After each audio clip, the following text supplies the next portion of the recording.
Today's interview is with Jackie Wheeler Wiebe, and we talk about her name. It's kind of funny. I guess a lot of people misspell it and mispronounce it, but I got it right the first time. So she is fantastic, and she has the cutest dimples. I loved talking to her. She was just, you know how somebody just exudes positive energy? And I'm sure you'll get that from the interview once you hear it. But she is the founder of HomeSchool ThinkTank. And she strives to connect homeschool families with one another and provides the resources and inspiration they need. So she also has a podcast. So she's a fellow podcaster. It's called the HomeSchool ThinkTank Parenting Podcast. And I know a lot of my followers and listeners are grandmothers. So maybe you're not somebody who is raising children at the moment, but you might have grandchildren that would definitely love to listen to Jackie and want to hear more about homeschooling. We do probably have a lot of homeschoolers these days after the COVID experience. Many people are probably still homeschooling in some places. But Jackie is so interesting. Her backstory, I love people's backstories of how they get to where they are, where they came from, how they got their ideas, what was the first moment. She actually remembers the first moment where there was a big shift. And often I think our path, it starts because we're wanting to help somebody else, or something happens to us and we're like, oh gosh, I want other people to feel the same way as me. And so there's this point at which we realize that we can help, that we can impact somebody else, if it's one person or if it's more than one person. And for her, it was her daughter. And you'll hear about the story and how it evolved.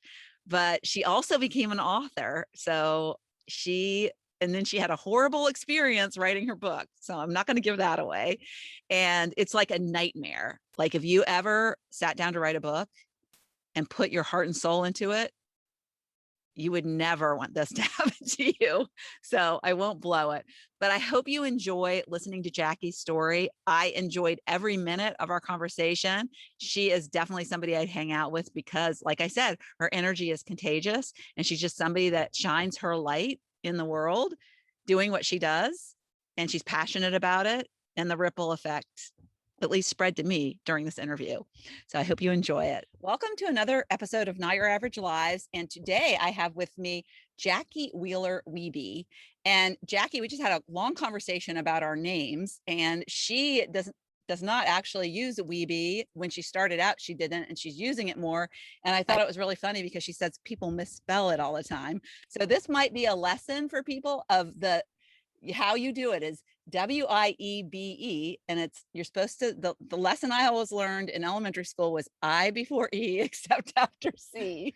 So we'll just make sure they have that little note. So going forward, they'll always spell it right, Jackie.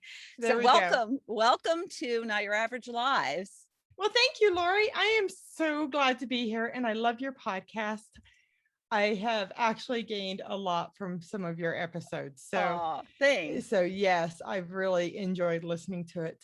Yeah. So Jackie she has an interesting business. And so we met in a podcasting group, and she doesn't even know my story about my youngest daughter. And she is a homeschooling mom who turned her knowledge of homeschooling into a business. And so I love that. And, she's really passionate about podcasting, which I am too. I just think, it's such a chatty vehicle. I love to chat with people, and writing a blog I feel like that's great for people who love to write. And I do love to write, but sometimes it's tedious to write. It is. I have a blog as well. Yeah. So it's tedious to write. And a podcast. Yeah. Yeah. So. All right. So I want to hear your backstory, because you had told me that I think your daughter was struggling. And well, I'll show you a little bit here. Yeah. So my business to start with is HomeSchool ThinkTank. And I have a website and a podcast and all of these things, but I didn't start a business in a traditional sense. I started it to help my daughter learn how to publish a book. So she started writing novel when she was around 11, 12, somewhere in there. Her younger sister, I've always homeschooled my kids the whole way through. My youngest daughter went to private school for about a year and a half. We were having some challenges. And so we had to break some negative patterns that had developed through that. And in that time, my oldest daughter really became a heavy reader. She was always a reader. But what she also did to fill that time was she started writing every single day. She was working my on a, daughter too. That's yeah. crazy. My youngest daughter Okay. would go in the furnace room on this old desktop computer and she would compose these stories. And she just spent so much of her time. She still hasn't written a book. I find it fascinating that she, at a very young age, started to write one. I love that you encouraged her and then that you sought to develop yourself and knowledge in that area to further support her. That's great. So amazing. Exactly. And I remember reading at one point, and this is probably before I even had kids, there are best-selling books, but what it doesn't say is that it's the best writing author. It's a best-selling. So you have to learn you can write an amazing book, but if you don't learn how to sell it, nobody will ever read it. So I knew there was a lot more to writing a book. I ended up writing this book. It's called Think Homeschool, Live and Learn Your Way. And I ended up writing it to help people decide if homeschooling is the right choice for them. And I did this well before the COVID pandemic. Yeah. So when you say not traditional, what you're saying is your daughter had a need, you just signed up to learn how to self-publish, and then you had an idea for yourself, and then you started writing a book, and then you were like, oh, I have all this knowledge about homeschooling. That's what my book can be about. So it started to light a little fire inside of you. That's exactly what happened. Yeah. So yes, literally the first day I sat down to write this book, it wasn't, I'm going to write about homeschooling. I literally was brainstorming, what do I know a lot about? And my goal, I'm almost embarrassed to say it now, but it's true. My goal wasn't necessarily to serve homeschool families. It was just to learn how to write a book so I could help my daughter publish when she was ready. But as a result of writing this book, what happened is I started thinking about all of the challenges I've had as a homeschooling mother over the years, and I've had a lot of them. And I also started coming up with ideas on how to solve those problems. And my daughter still hasn't published. That's another story. I hope someday that she will. But what happened there is she started college and it got in the way of her writing. Yeah. And so this is probably because you were telling me, if you don't mind me saying your age. So you're go ahead. 46. I am 46. I have to think about it. So this was your like early 40s when you were going through this kind of this realization. Change. Yeah. Because your podcast is all about not your average lives and that midlife transformation. I literally can almost pinpoint I can pinpoint the moment in time where I had this switch that I had to do something different. So it was the fall of 2017. I was feeling really frustrated, and I've always been a pretty happy-go-lucky person, but I wasn't in that time frame. I was feeling really frustrated. I was really stressed out. We had made some really big life changes that were more than I thought they would be. And I'll tell you briefly, we moved to get horses. My kids worked on other people's ranches for a year and a half. I've never wanted a horse a day in my life, but to support my kids, we eventually made that move, and it was really stressful. And it costs way more than I ever thought it would. I was just like spinning out in my head, like, holy cow, I budgeted a lot for this, but this is even more. I had a horse. So I had a horse. I can relate to your kids at 12. I was like, that's all I wanted was a horse and, to ride. Yes. Well, and my oldest daughter wants to go to the Olympics someday. Oh, wow. She wanted to do the youth Olympics, but that's a thing. That is a thing. And it's too late to do that. Jumping. Yeah. Wow. And I've had one of the best horsemen in the world say, I could make a star out of that girl. Like she has potential, but that's a thing. And especially for parents who didn't have horses growing up.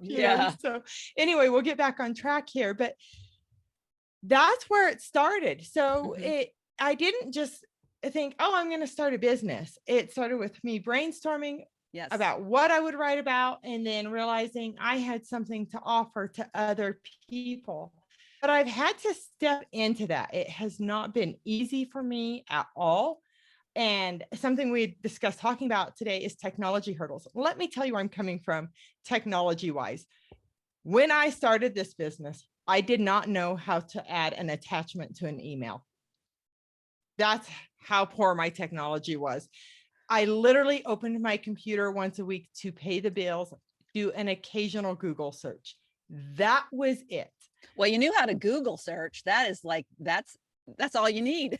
Yeah, I know, but you know what? I didn't use it that much. I Yeah. literally would get frustrated. I didn't realize my this is embarrassing.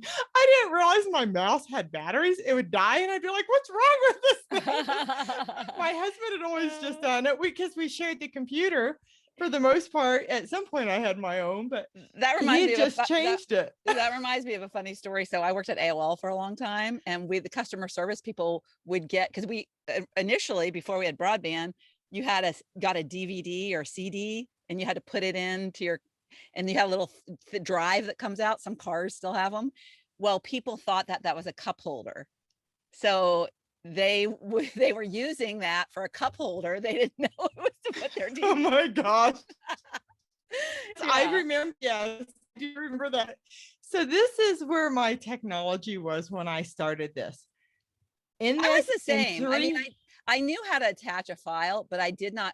I remember, because I started as a Beachbody coach back in the day, and I had to run Facebook groups because we had this online fitness and you for accountability. And I didn't know how to create a Facebook group. I didn't even know I didn't know so much about posting on Facebook. I just didn't know. I went to my kids, and that's what they're for, right? They're for teaching technology. Yes. Yes. And my daughter's helped me a bit. Yeah. You could say that with the social media, but So yeah. how'd you get same thing with past that? Facebook. Like, how'd you get past? What did you tell yourself? I just started. And so initially I had no idea that technology would be an issue for me. So I started with writing a book. I just opened up, I think it was like Notepad. I didn't even have, Microsoft Office, and just started writing this book. And I bought a little course on how to write a book. It sort of broke it down for me. I was like, oh, I can do this. And it was funny. It was called How to Write a Book in 24 Hours. I did it. How about how to write a book in a year? But I got it done.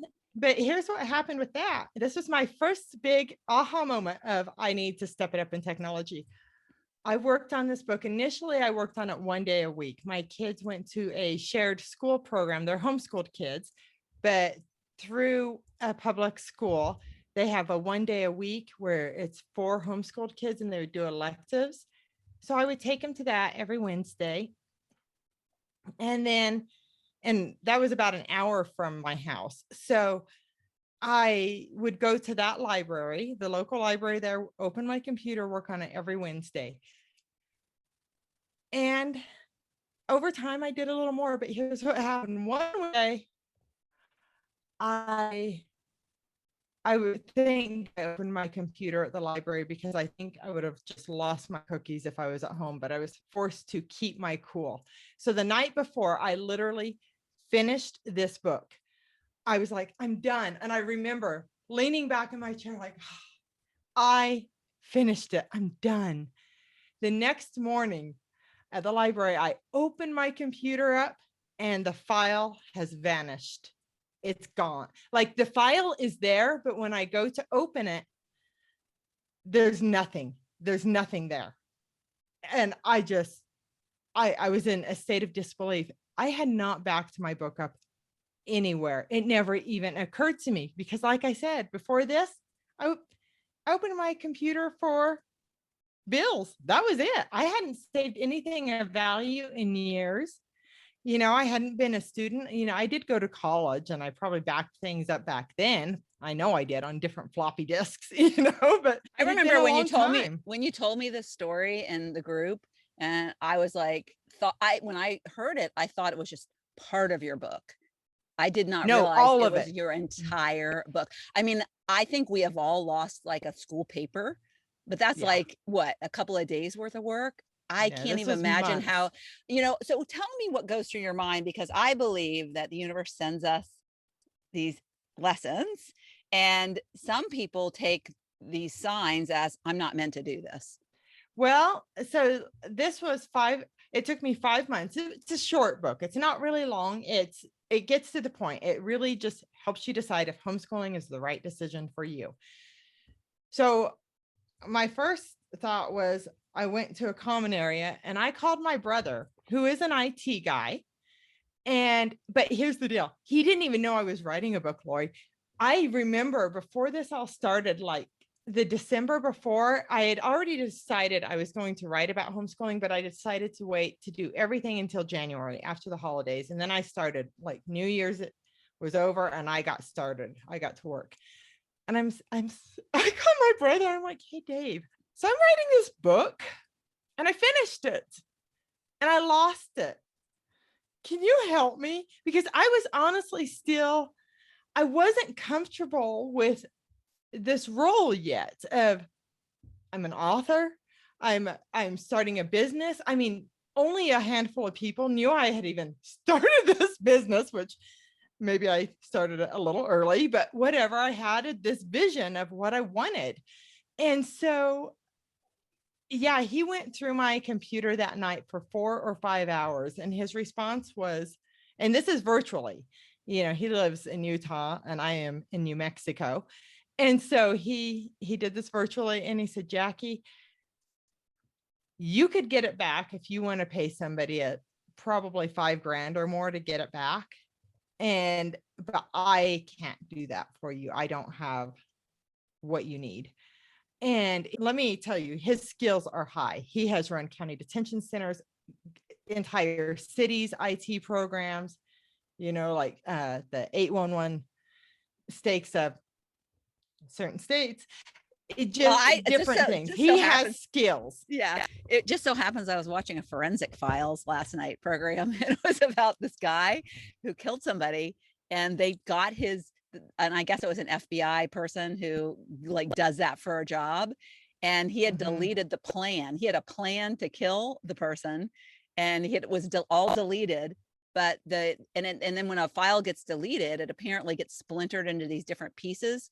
But you can find the pieces and put it back together. So I think your brother was right about how much it was cost, because they found 80% of his plan and they pieced it together, and they said it took 33 days to do that. So, but it's funny that you telling me this story, and I saw this episode last night about things almost like when you delete them, they're never really gone. They're still there until I guess the computer reuses stuff as it needs it.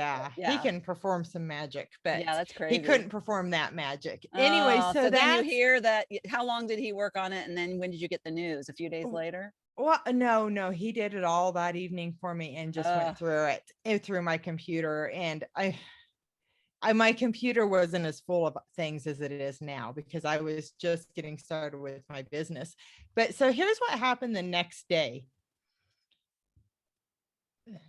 So the following, it's funny, I even know the days. The following Thursday, right? So this happened Tuesday night. I finished the book. Wednesday, I realized I lost the book.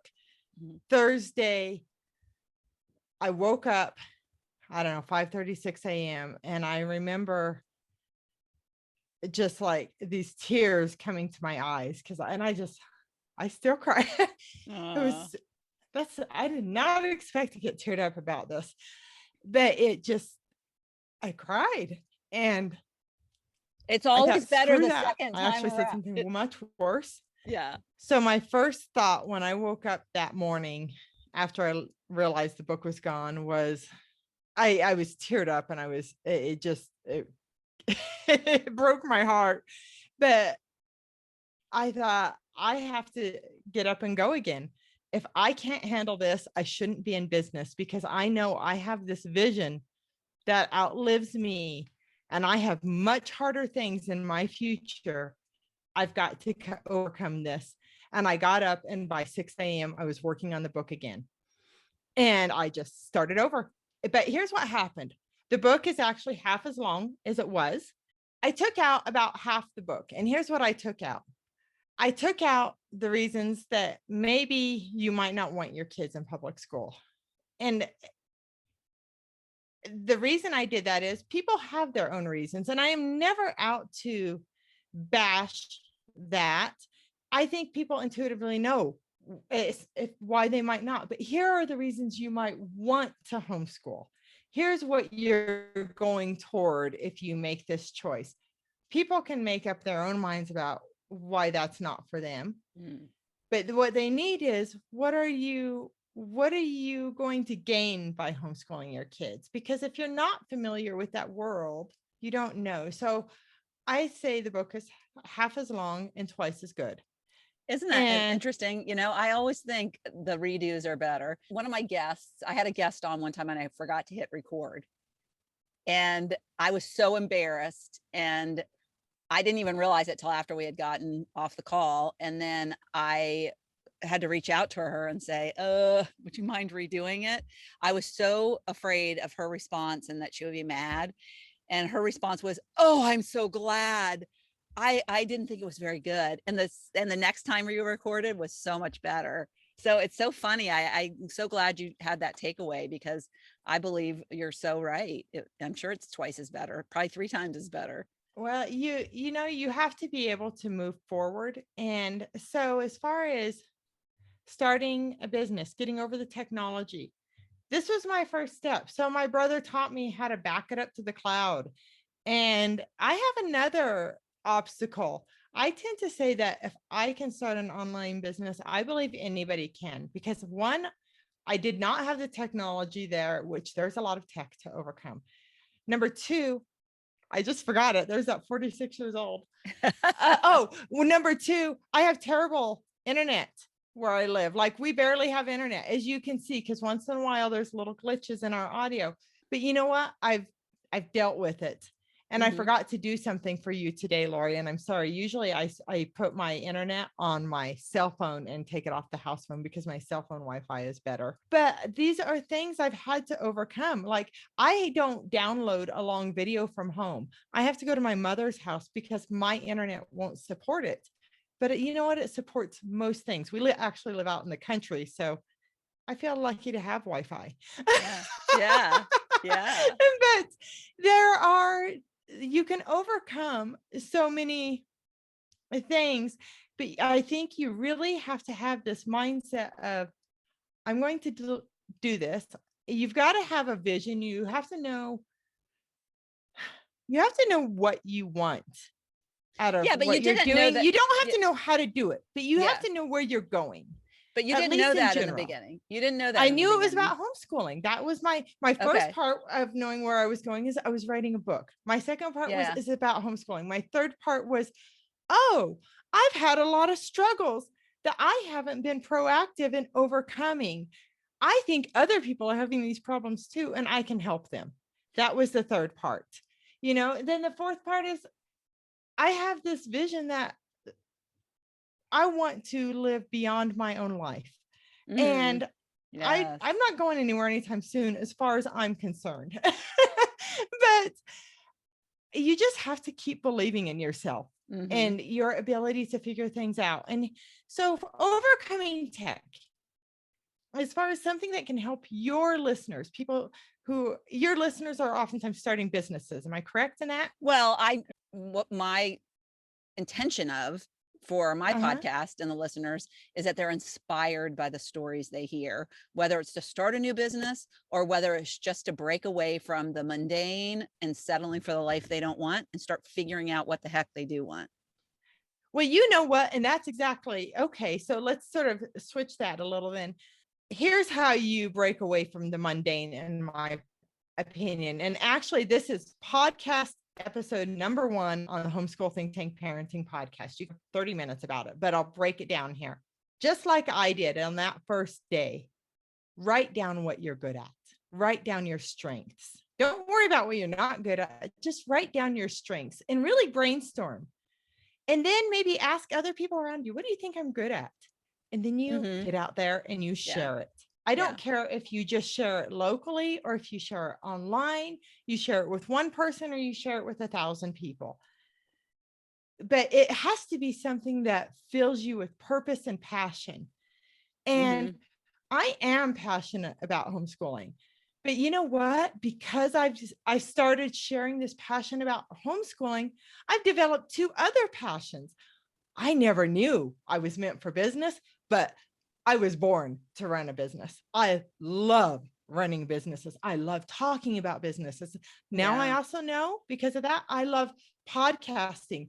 And in the future, and I'm thinking in the next year, I will start something where I'm sharing about building businesses and podcasting. I don't know what that's going to look like today, but I know I'm going there. I know I'm going to go there, and I'm going to help other people do those things too. So it's an adventure. Honestly, starting a podcast is a great way. Just talk about whatever you want. You could start a podcast with your own name. If you don't really know what you want to do, just start talking and you'll figure it out. Or start a website, start writing, you'll figure it out. Start a local book club around something you love, you know?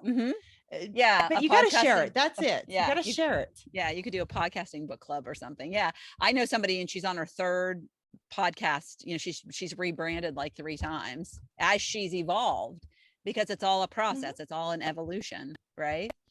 So one of the things is that struck me is I agree with you that I think it's a great idea to ask other people what you're good at, because I think a lot of women at midlife start to get into the mindset of I'm a generalist, but I'm not an expert. You know, everybody thinks we need, like, we look at other people and we compare ourselves to other people and we think, oh, you know, she knows that so deep. And, you know, and that's one thing I thought I'm surface level on a lot of things, but I'm not really deep on a lot of things. And so, you know, that was kind of my limiting belief.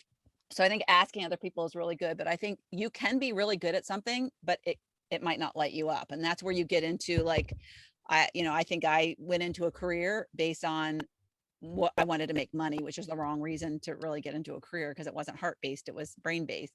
And so the other thing, and I wanted to get your opinion on this, is you clearly, when you were pursuing, when you found that thing that you were good at, it also gave you a deep sense of joy. You know, it gave you, there was a connection there to like some inner calling. And so how do you explain that? How do you know, because to me, it's a feeling. It's like, yeah, you can find out what you're good at, but when you look at it on paper and you're thinking about it, does your heart skip a beat? You know, that's important to tune into that inner feeling, right? So I have 2 theme songs, and I literally listened to one every single day the first year that I started my business. And I didn't even know the song right away, and to give you an idea, I can listen to a song 100 times and never memorize the words. That is, my daughter can listen to it one time and know it, and my husband can too. I'm unless it's from like the 70s, and I know word for word. Oh, not even that. No, I am terrible with that. So, but I actually went out of my way to memorize the words for the song. It's Carrie Underwood's "The Champion."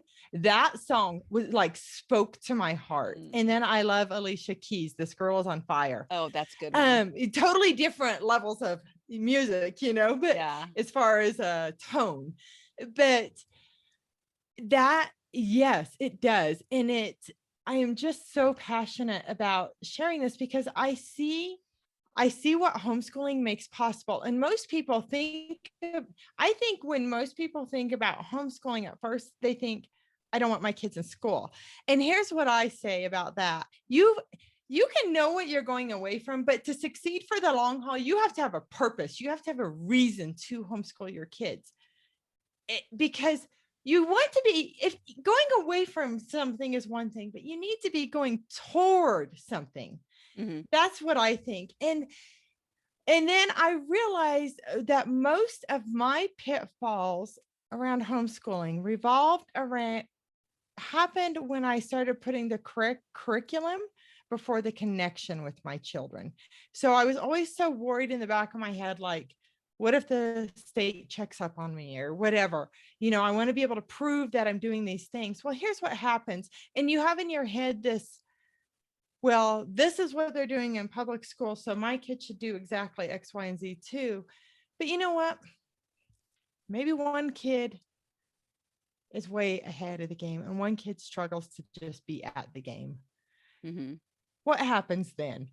And so you start putting that curriculum first and you mess things up. And I'm going to just cry. Yes.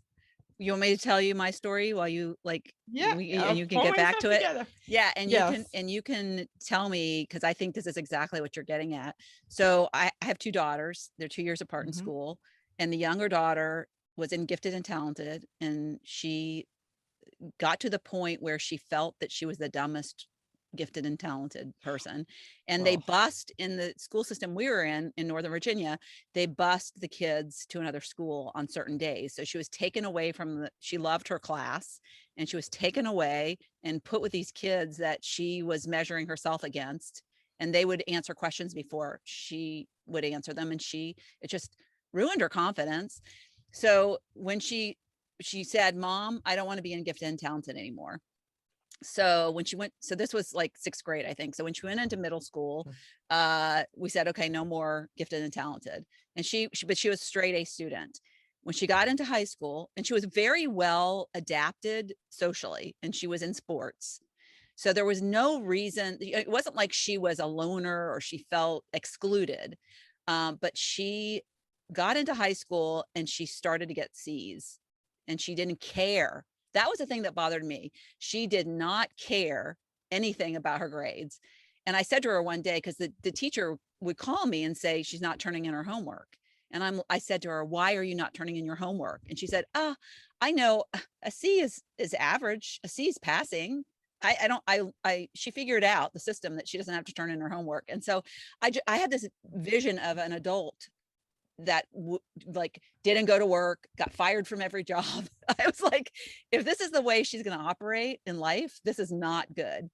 And I saw her getting depressed, and you don't know with teenagers, you just, and I started going places that I was like, this could be really bad. If she continues to be depressed, then she could do something that is irreversible, start taking drugs or something to just numb what she's feeling, right?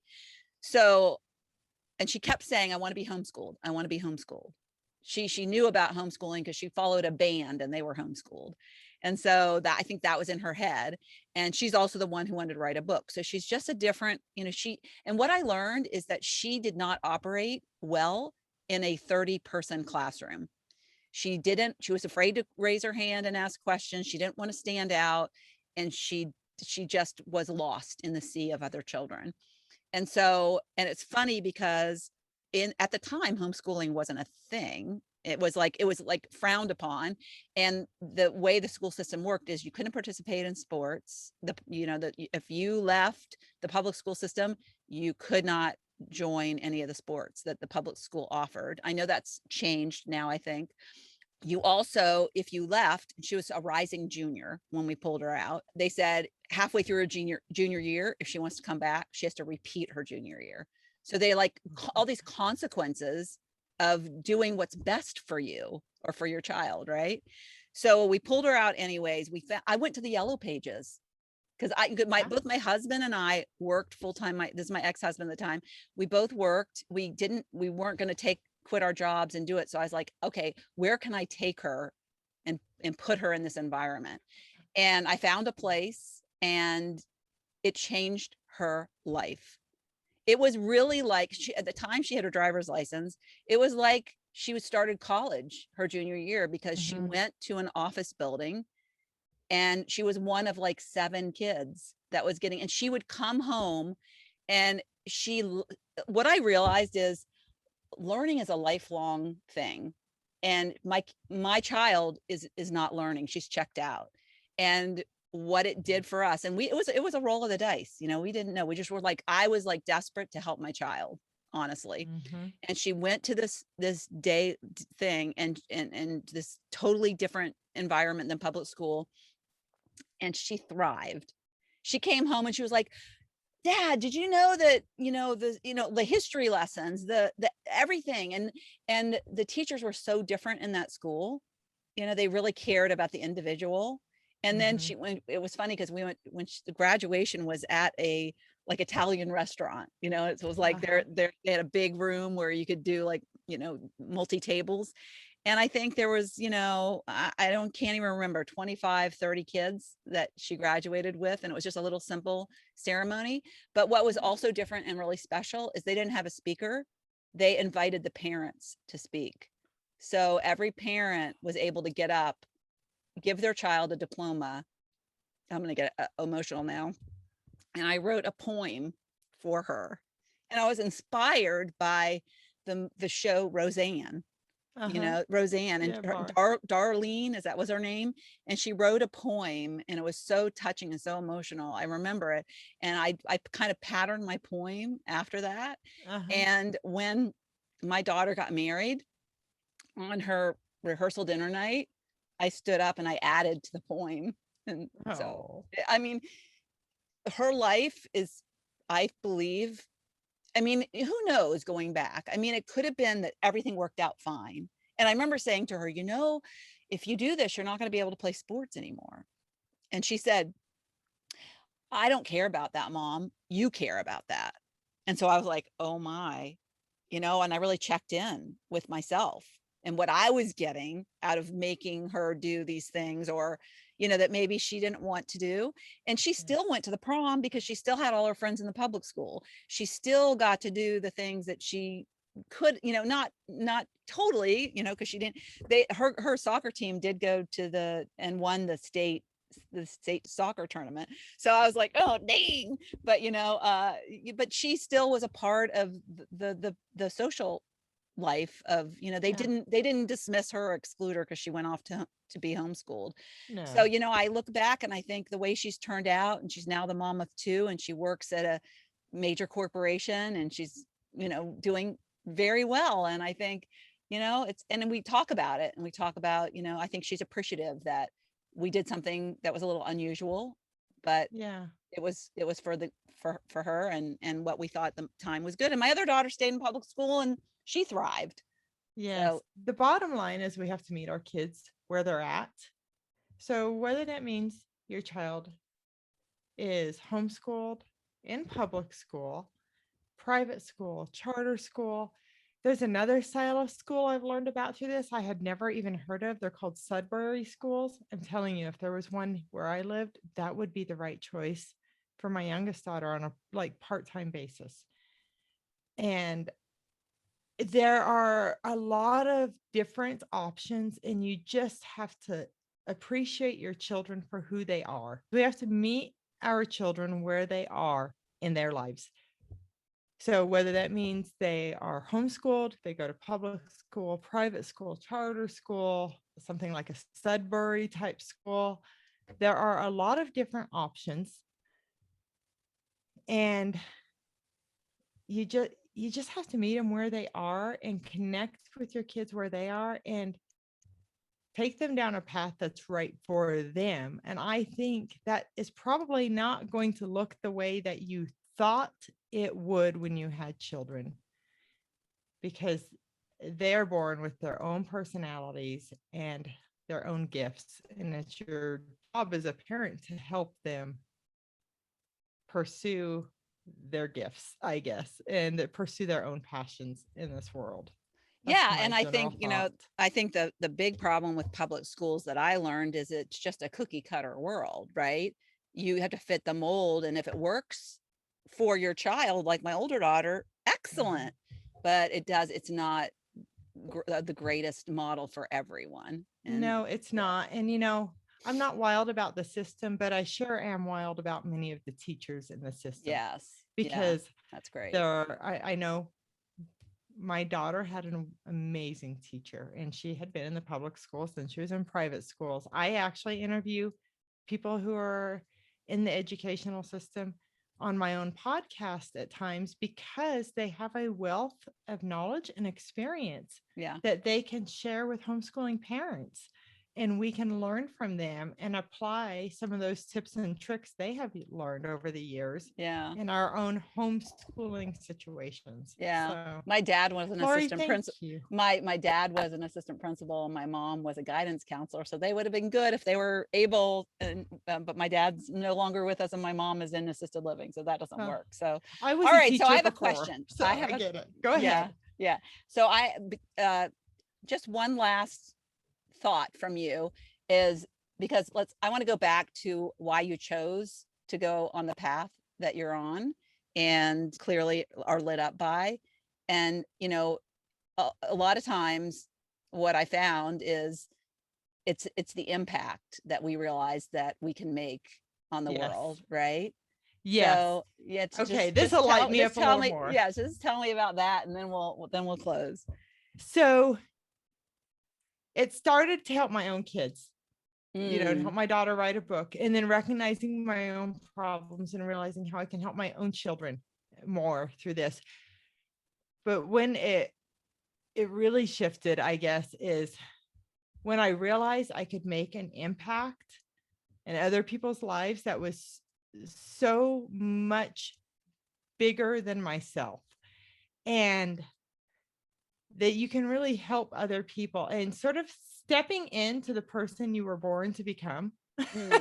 You might not have known it your whole life, but I really do feel like I am finally me, you know, and this is why I am on this earth, is to help other people. And right now, the way I'm helping other people is through their own homeschooling journeys.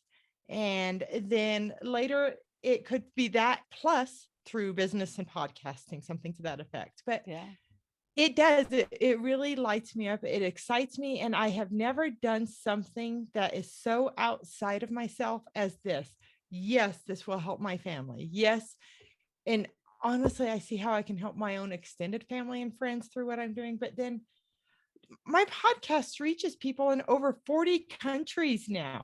I don't know who they are, but I know I'm making a difference in your life because there are people tuning in from that country every single week. I mean, all over the world. It amazes me. That's and even in countries where homeschooling is illegal.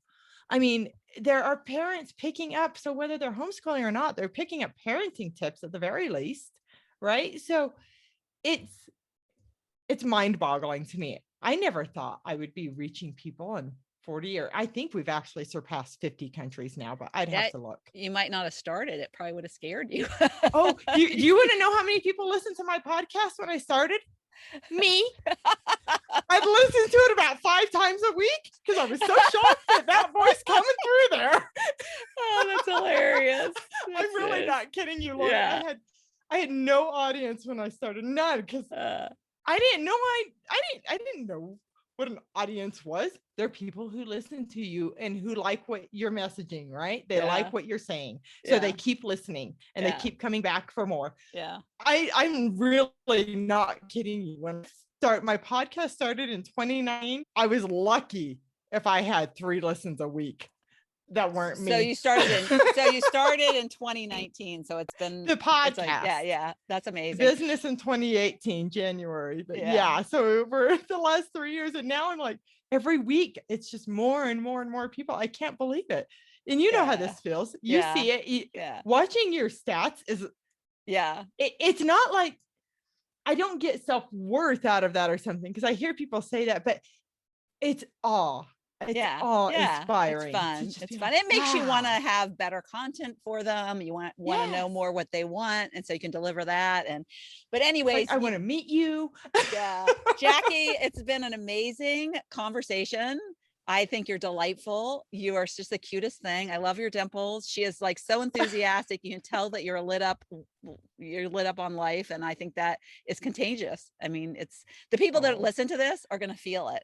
So thank you so much. And we'll be in touch. I hope we meet in person at a podcasting event. It'll be fun. Thank you so much. I genuinely appreciate this. Thank you so much for tuning into the Not Your Average Lives podcast. If you haven't yet, make sure to subscribe on iTunes if you have an Apple device. You can find free resources and learn what else I have going on at the moment that might interest you on my website at notyouraveragegrandma.com. You can also find me on Instagram or Facebook at notyouraveragegrandma. If you liked this episode, it would make my heart so happy if you could leave me a 5-star rating. You can also add a review to let me know what you like about this podcast, which will help spread the word about it to others who need a little midlife inspiration. As always, be you, listen to your inner voice, and focus on reigniting that lost spark so you can start living your own, not your average life.